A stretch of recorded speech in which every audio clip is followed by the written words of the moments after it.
Welcome to ఆరోగ్య TV channel. ప్రతిరోజు మేము అందించే విషయాలు మీరు తెలుసుకోవడానికి ఈ ఛానల్ సబ్స్క్రైబ్ చేసుకోండి. 35 ఏళ్ల లోపు పెళ్లి జరగకపోతే ఏం జరుగుతుంది?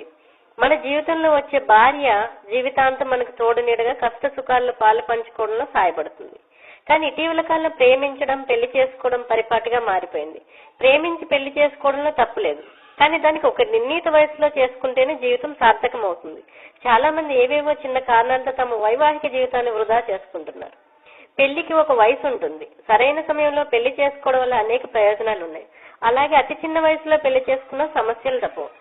పెళ్లి వయసు వచ్చిన తర్వాత పెళ్లి కాకుండా 35 ఏళ్ల వరకు అలాగే ఉంటే ఏం జరుగుతుంది, ఏమవుతుంది, ఏజ్ బార్ అవుతుంది. 35 ఏళ్ళలో పెళ్లి కనుక జరగకపోతే సింగిల్ లైఫ్ ని ఎక్కువగా ఇష్టపడతారు. పెళ్లి చేసుకోవాలన్న ఆలోచన ఏమాత్రం రాదు. రీసెంట్ గా జరిపిన పరిశోధనల ప్రకారం 35 నుండి 40 ఏళ్ల వయసున్న స్త్రీ పురుషులు అర్బన్ బ్యాక్గ్రౌండ్ తో రావడం వల్ల ఈ వయసులో చాలా వరకు పెళ్లి వయసును కోల్పోతున్నారు. సరైన వయసులో పెళ్లి చేసుకోకపోవడం వల్ల వారిలో అనేక విషయాల మార్పులు వస్తున్నాయి. ప్రస్తుత రోజుల్లో మహిళలు కూడా మ్యారేజ్ కు సెకండ్ ప్రిపరేషన్స్ ఇస్తున్నారు. మహిళలు మొదట ఎడ్యుకేషన్, కెరీర్ అంటుంటే మరికొందరేమో అసలు పెళ్లి వద్దనే వారు లేకపోలేదు. ఇటువంటి ఆలోచనలు మనుషుల్లో రావడానికి కారణాలు కొన్ని విషయాల్లో పెళ్లి కాకుండా వారు సుఖ సంతోషాలతో ఉన్నట్లు చెబుతున్నారని కొన్ని పరిశోధనల ద్వారా నిపుణులు గ్రహించారు. అయితే 35 ఏళ్ల దాటినా ఇప్పటికీ పెళ్లి కాలేదంటే అలాంటి వారిలో ఏం జరుగుతుందో తెలుసుకుందాం.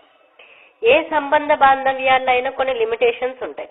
35 ఏళ్ళు ఒక వ్యక్తిగత జీవితాన్ని గడిపిన తర్వాత సడన్ గా పెళ్లి చేసుకోవాలంటే మీ వ్యక్తిగత జీవితానికి అడ్డుకులవుతాయేమోనన్న భయం ఉంటుంది.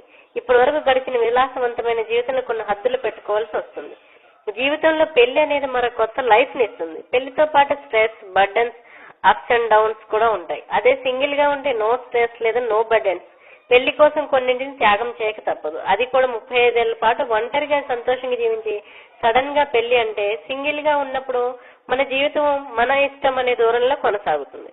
మీరు ఎక్కడికైనా ప్రయాణించాలంటే హ్యాపీగా ట్రావెల్ చేయవచ్చు. ఫ్రెండ్స్ తో ఎంజాయ్ చేయడం, పార్టీ చేసుకోవడం, అలాగే ఒక ఉద్యోగం మీకు నచ్చలేదంటో కొన్ని రోజుల పాటు జాబ్ వదిలేసి ఇంట్లో విశ్రాంతి తీసుకోవడం, సేవింగ్స్ ఉన్నప్పుడు మొదలగడం. ఇలా సింగిల్ గా ఉన్నప్పుడు మీరు వ్యక్తిగత నిర్ణయాలు తీసుకుంటారు. బ్యాచిలర్ లైఫ్ లో ఉన్నప్పుడు ఎక్కువ ఎనర్జీ, కావాల్సిన సమయం, ఏకాగ్రత, మీకు నచ్చిన వాటి మీద ఫోకస్ పెట్టడం, ఫ్యాషన్ ఫాలో అవడం జరుగుతుంది. అదే 35 ఏళ్ల తర్వాత పెళ్లి చేసుకుంటే అన్నింటినీ త్యాగం చేయాల్సి వస్తుంది. ఎక్కువ రోజుల నుండి సింగిల్ గా గడుపుతున్నట్లే సడన్ గా పెళ్లి జరిగితే మీకు కాబోయే పార్ట్నర్ కంట్రోల్లో ఉండడం కష్టం అవుతుంది. 35 ఏళ్ల వరకు ఒంటరిగా సంతోషంగా జీవించి సడన్ గా మరో పార్ట్నర్ మీతో పాటు లైఫ్ పంచుకోవడానికి వస్తుందంటే ఈ వయసులో ఒక రకంగా ఇష్టం కలగకపోవచ్చు. చాలా ఇష్టం లేకున్నా పెళ్లి చేసుకున్న జీవితాంతం కాంప్రమైజ్ అవుతూ ఒకరినొకరు చీట్ చేసుకుంటూ పోట్లాటలతో కొనసాగించాల్సి వస్తుంది. సింగిల్ గా ఉండడం వల్ల ఎవరితోనైనా డేటింగ్ కి వెళ్ళవచ్చు. ఈ కారణం చేతనే చాలా మంది urban mens and women single life ని ఇష్టపడుతుంటారు. ఇలాంటి విషయాలు మీరు రోజు తెలుసుకోవడానికి మా ఆరోగ్య టీవీని సబ్స్క్రైబ్ చేసుకోండి. Thank you.